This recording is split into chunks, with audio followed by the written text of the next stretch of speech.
창세기 45장입니다.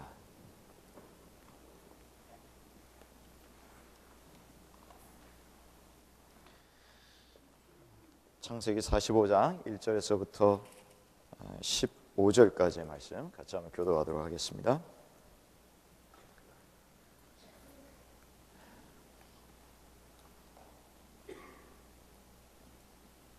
창세기 45장 1절에서부터 15절입니다. 제가 먼저 1절 읽겠습니다.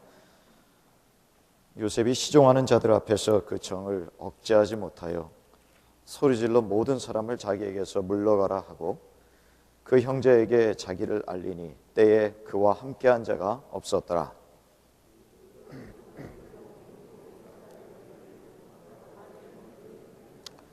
요셉이 그 형들에게 이르되 나는 요셉이라. 내 아버지께서 아직 살아계시니까 형들이 그 앞에서 놀라서 등이 대답하지 못하는지라. 요셉이 형들에게 이르되 내게로 가까이 오소서. 그들이 가까이 가니 가로되 나는 당신들의 아우 요셉이니 당신들이 애굽의 판자라. 당신들이 나를 이곳에 팔았으므로 근심하지 마소서. 한탄하지 마소서. 하나님이 생명을 구원하시려고 나를 당신들 앞서 보내셨나이다.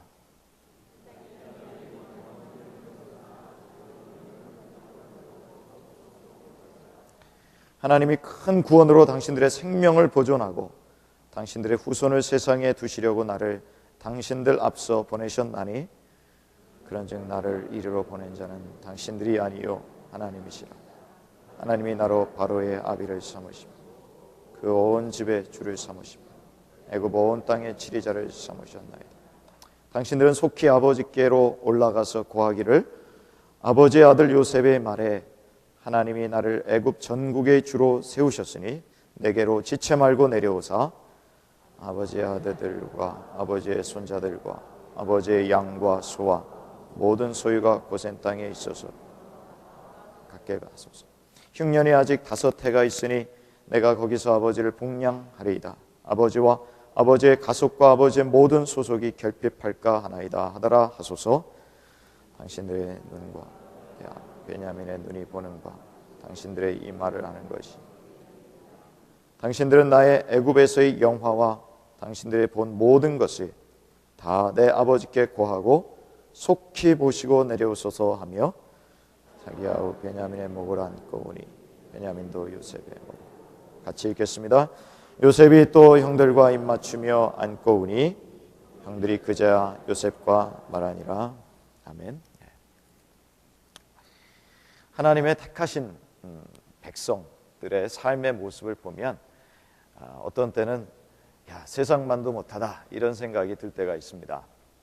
그래서 그것 때문에 실망하고 참 그런 것들 때문에 예수 믿는 사람들에 대한 거부감이 생기고 그래서 예수 안 믿는 사람들 이야기를 쭉 들어보면은 예수님에 대해서라기보다도 예수 믿는 사람 때문에 내가 실망해서 예수 못 믿겠다 하는 사람들이 주변에 참 많이 있는 것을 볼 수 있습니다. 오늘 창세기 45장에 있는 말씀은 예수 믿는 사람들이 서로 다투고 경쟁하고 권력 다툼하고 이러다가 이제 극적으로 화해하는 장면을 우리가 볼 수 있습니다. 지난주에도 말씀드렸습니다마는 야곱의 이야기에 그 요셉과 유다의 이러한 사건들을 보면서 누가 주도권을 잡느냐, 누가 리더가 되느냐. 그러니까 한마디로 요셉이 형들한테 꿈 얘기를 하니까 잘난 척하는 거 눈꼴 사나워서 못 보겠다 이거죠. 그래서 결국에는 팔아넘긴 것입니다. 참 요셉이 13년 동안 감옥 생활도 하고 종으로서 살다가 결국 애굽의 총리가 30살에 애굽의 총리가 됩니다. 그리고 나서 7년 동안의 풍년을 경험하고 이제 2년 동안 7년 동안 앞으로 흉년이 또 닥치게 되겠습니다만은 그 흉년 2년을 당한 그때에 이제 형들을 만나는 그런 장면을 우리가 여기서 보게 됩니다. 우리도 교회 생활하면서 저 사람이 집사지만 장로지만 도대체가 이해가 안 된다. 어떻게 저런 사람이 예수 믿는 사람으로 수십 년 동안 살아왔을까? 그렇게 생각하는 경우가 여러분 있죠. 그리고 또 그런 분들하고 안 맞아서 다투고 참 어떻게 보면 마음에 상처들 입고 그러다가 교회를 떠나기도 하고 교회를 옮겼다가 또 거기도 마음에 안 드니까 다시 오기도 하고 참 우리 주변에 보면 어떤 예수 믿는 사람들이 서로 사랑하며 섬겨야 되는 어떤 그런 이상적인 것을 우리가 생각하면서 살고 있지만 그러나 실제 삶에서는 그게 잘 안 된다는 것이죠. 마음 아파하고 평생 그것 때문에 괴로워하고 예수 믿는 남편하고 결혼했는데도 남편이 내 마음을 잘 알아주지 못해서 그것 때문에 수십 년 동안 괴로워하고 이혼해야 돼 마라 믿는 사람하고 결혼했음에도 불구하고 이런 생각들이 끊임없이 우리의 마음을 아프게 할 때가 있다는 것입니다. 여러분 오늘 여기에 보니까 하나는 상처를 무지하게 입힌 사람들이 나오고 하나는 상처를 너무나 크게 받은 사람이 나옵니다. 그런데 그 양쪽이 결국에는 다 이렇게 화해를 하더라고요. 한쪽이 상처를 받았는데 그 상처를 입은 그 요셉의 입장에서는 얼마나 형들이 미웠겠습니까? 13년 동안 종살이하고 또 감옥에까지 갇히고 하는 이런 상황들 가운데 형들에 대한 원한이 얼마나 많이 사무쳤겠습니까? 저는 이 말씀을 보면서 요셉이 계속 우는 장면이 나오거든요. 여러분 그 우는 장면 보면서 어떻게 지나오셨는지 모르겠어요. 43장, 44장, 오늘도 45장 오면서 요셉이 울잖아요. 그 우는 것을 감추기 위해서 형들 앞에서 그 모습을 보여주지 않기 위해서 혼자 방에 들어가서 울고 나오고 오늘은 급기야 그 울음이 팍 터져버리지 않습니까? 방성대곡했다. 여러분 그 울음을 보면서 여러분도 아마 공감이 가셨을 것 같아요. 한 맺힌 사람들은 울지 않으면 견딜 수가 없잖아요. 어떻게 풉니까? 울어야죠. 근데 사람들 앞에 가서 울어도 사람들은 사실 그런 부분에 처음에는 좀 들어주는 것 같지만 나중에는 귀찮아요. 야 와서 또 우냐? 야 이제 그만해라. 그 정도 했으면 됐지. 여러분들 생각해봐요. 그 정도 했으면 됐지. 그 사람은 나를 이해하지 못하는 거죠. 내가 너무나 힘들어서 아파서 우는데 그러니까 그거를 안아주고 그래도 계속해서 받아줄 수 있는 사람이면 이해하는 사람이죠. 그래 네 마음 그렇게 울 수밖에 없는 거 내가 알아 하고 이해하는 거죠. 그러나 야 이제 그만하면 됐지 왜 또 울어 나를 귀찮게 해. 부모님한테 가도 혹시라도 그렇게 이야기를 들을 수가 있습니다. 왜냐하면 이해를 못하니까. 그 마음의 아픔과 괴로움을 그거를 감당할 수 없기 때문에 아내에게 가도 남편에게 가도 동일하게 그러한 반응을 우리가 들을 수가 있다는 것입니다. 어떻게 보면 참 요셉이 그러한 것을 혼자 삭혔어요. 그렇죠? 누구한테 이야기도 못하고 계속 혼자 울면서 그 세월을 보냈습니다. 여러분 괴로울 때마다 우시는 것이 가장 좋은 방법인 것 같아요. 울면서 해결하는 것. 그런데 사람에게 가봐야 해결이 안 되니까 어떻게 하셔요? 하나님 앞에 나와서 우셔요. 하나님 앞에 나와가지고 울면서 하나님 앞에 내 마음을 토로하면서 결국 그렇게 해서 풀어야 됩니다. 만약에 그렇게 울면서 풀지 않으면 뭐가 돼요? 화병이 되고 정신적인 이상이 생기고 성격도 이상해지는 거죠. 그러니까 여러분 아직도 많이 울음이 있는 분들 여기 앞에 나와서 계속 우세요. 새벽마다 이 앞에 나와서 하나님 앞에 우십시오. 울어야 풀어집니다. 울면서 하나님 앞에서 간절히 매달리며 기도하면 매달리면서 기도하지 않아도 그냥 울기만 해도 하나님께서 그거 다 아시잖아요. 내 마음의 아픔 아시고 내 마음의 괴로움 아시는 주님께서 우리를 풀어주십니다. 요셉이 그렇게 울었는데 몇 년 동안 울었습니까, 여러분? 13년 동안 운 거는 당연하고 7년 풍년 있을 때 그때도 울지 않았을까? 울었으니까 형들 만났을 때 그렇게 또 울었죠. 2년 동안 흉년이 있을 때도 울었고. 그러니까 제가 그냥 산술적으로 계산해 보니까 13년 플러스 9년 하니까 22년이에요. 22년 계속 울면서 살았다는 거죠. 울면서. 자기가 살면서 하나님 앞에 받은 축복도 있죠. 결혼도 하고 아들도 낳았습니다. 므낫세도 낳고 에브라임도 낳고, 므낫세의 이름이 뜻이 뭐예요? 잊어버림. 고통과 괴로움과 억울함을 하나님이 잊어버리게 하셨다. 잊어버렸으면 웃어야 되는데 그래도 여전히 울잖아요. 20여 년 동안 하나님이 울게 하신 것입니다. 고통당하게 하고 그 다음에 울게 하시고 그 다음에 형들을 만나게 하셨다는 것입니다. 저는 왜 이렇게 하나님께서 만나게 하시는 그 장면이, 그 기간이 이렇게 오래 걸렸을까? 저는 가만히 생각해 봤어요. 이렇게 총리가 되고 나서 얼마나 이제 내 인생이 고생 끝, 이제 행복 시작이다, 딱 그러면서 살아오는 그 과정 가운데 딱 만나게 하면 좋았을 텐데, 뭐 한 1, 2년 지나면 그 모든 것이 다 해결되지 않았겠습니까? 과거의 그런 괴로움에 비하면 애굽에서 총리의 생활의 그 영화를 누렸다면은 그때 하나님께서 만나게 하셨을 것 같은데, 하나님께서 9년 동안 더 기다리게 하신 것이죠. 왜 그렇게 하셨을까? 왜 그렇게 오랜 세월이 필요했을까? 저는 다른 게 아니라고 생각합니다. 만날 준비하게 하려고 그렇게 하시지 않았을까? 그 이전에 만나게 하셨으면 요셉이 형들을 만나서 이런 고백할 수 있는 준비가 안 됐기 때문에 하나님께서 그때까지 기다리신 거죠. 여러분, 우리도 그런 면에서 기다림이 필요하다고 생각합니다. 기다림. 근데 우리는 참 그런 거 못해요. 기다리지 못해요. 그래서 괴로워서 아파서 우는 사람에게 우리 뭐라고 얘기해요? 야, 이제 그만해. 그만하면 됐어. 그 정도 했으면 됐지.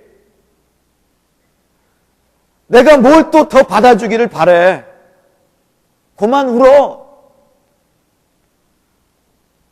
자기 딴에는 그냥 많이 인내해주고 받아줬다고 생각하니까 우리가 기껏 한다는 건 바로 그거예요. 그만해. 네 얘기 듣는 거 나도 이제 괴로워. 우리는 그런 면에서 참 참지 못합니다. 근데 하나님께서는 참으시더라고요. 인내하시더라고요. 더 빨리 만나게 할 수 있는데도 하나님이 참으시는 거예요. 왜 그래요? 그 마음이 준비될 때까지. 저는 바라기는 여러분들이 또 좀 더 이러한 부분에서 우리 하나님의 마음을 좀 닮았으면 좋겠어요. 그래도 내가 괴롭혀가지고 아픈 사람이잖아요. 아니면 나 때문은 아니더라도 과거의 가정에서 어떻게 보면은 역기능적인 가정에서 태어나서 아버지, 어머니에게 또 형제들에게 또 말 못할 상처를 받아서 아팠어요. 괴로웠어요. 그런 배우자를 그래도 사랑하는 마음으로 끌어안았어요. 그런데 그게 상처가 치유가 안 돼요. 결혼하고 나서도, 아이를 낳고 나서도 계속해서 그 괴로운 마음들이 있어요. 처음에 결혼할 땐 내가 그거 감싸주겠다고 알고 결혼하고 사랑하는 마음으로 결혼했잖아요. 몇 년 지나니까 그게 귀찮아지죠. 참아주지 못하는 그런 마음이 여러분들에게 있느냐라는 거죠. 우리 하나님께서는 그런 모든 부분에 있어서 참으면서 당신의 나라의 역사를 이루어 가시는 모습을 보면서 우리 자신들도 좀 그런 마음을 가졌으면 좋겠어요. 다시 한번 내가 내 아내에 대해서, 내 남편에 대해서, 또 내 돌보고 있는 형제 자매들에 대해서 주님, 좀 더 참을 수 있는 넓은 마음 주옵소서. 품을 수 있는 마음 주옵소서. 그냥 요 정도 했으면 됐지 하고 얄팍한 그런 마음으로 귀찮아하는 그런 마음이 아니고 그 마음이 진짜 풀어질 때까지, 하나님 앞에서 자유함을 얻을 때까지, 참된 기쁨을 회복할 때까지, 자기가 미워했던 사람들을 용서할 때까지 그렇게 좀 참아주면 어떻겠는가. 우리 주님의 마음을 닮아가는 그러한 사람의 마음이 바로 그러한 것이 아니겠는가 한번 생각해 봅니다. 오늘 또 요셉의 형제들을 보면서 여러분, 우리 속담에 그런 말이 있잖아요. 우리 맞은 사람은 그래도 다리를 쭉 뻗고 자지만 때린 사람은 마음 편히 못 잔다는 우리 그러한 속담이 있듯이 여기 형제들도 자기 동생을 갖다 그렇게 팔아넘기고 나서 아마 하루도 마음 편히 살지 못했을 거예요. 그래서 계속해서 요셉이 시험을 하지 않습니까? 이 형들이 과연 변했나? 요셉이 보고자 한 건 그래요. 과거에는 나를 그렇게 미워해가지고 형들이 애굽에다 팔아넘겼는데 이제 이 형들이 좀 변했을까? 시므온을 갖다가 어떻게 보면은 감옥에다 가두지 않습니까? 시므온은 자기들이 볼 때 유다나 또 르우벤이 볼 때 동복 형제거든요. 자기 어머니 뱃속에 똑같은 어머니 뱃속에서 나온 형제들에 대해서는 더 사랑이 극진할 수 있죠. 그러니까 요셉에 대해서는 어떤 거예요? 이복 형제니까 나를 더 미워할 수도 있지. 그래서 시므온을 갖다가 가둔 거예요. 이복 형제에 대해서 하는 그 태도가 동복 형제에게 이렇게 감옥에 가두는 그런 모습을 보면 얼마나 다 아플 것인가를 한번 깨닫게 해주기 위해서 시므온을 갖다가 감옥에다 가둔 것입니다. 베냐민을 데려오라고 하죠. 그래서 베냐민의 그 속에다가 은잔을 집어넣습니다. 은잔을 집어넣고 나서 베냐민을 갖다가 내가 종으로 삼겠다 그렇게 이야기합니다. 자기하고 똑같은 상황을 만드는 거예요. 과연 이런 상황 속에서 형들이 어떻게 반응할까? 자, 여러분 그랬을 때 어떻게 합니까? 형들이요, 그러면 베냐민만 잡아가십시오 이렇게 했습니까? 옛날 같았으면 그렇게 했어요. 왜? 아버지가 요셉만 사랑하니까. 그런데 그 상황이 변한 게 아니거든요. 가만히 보니까 야곱이 요셉이 죽으니까 요셉의 동생 베냐민만 사랑하는 것이 여기 성경에 나와요. 자기 형제들은 그 상황이 변하지 않았다는 것을 압니다. 과거 같았으면은 그래요, 이 형제 아버지가 그렇게 편애하는 이 자식을 그냥 종으로 삼아 가십시오, 종으로 데려가십시오, 아마 그렇게 했을 것입니다. 근데 형들이 변했어요.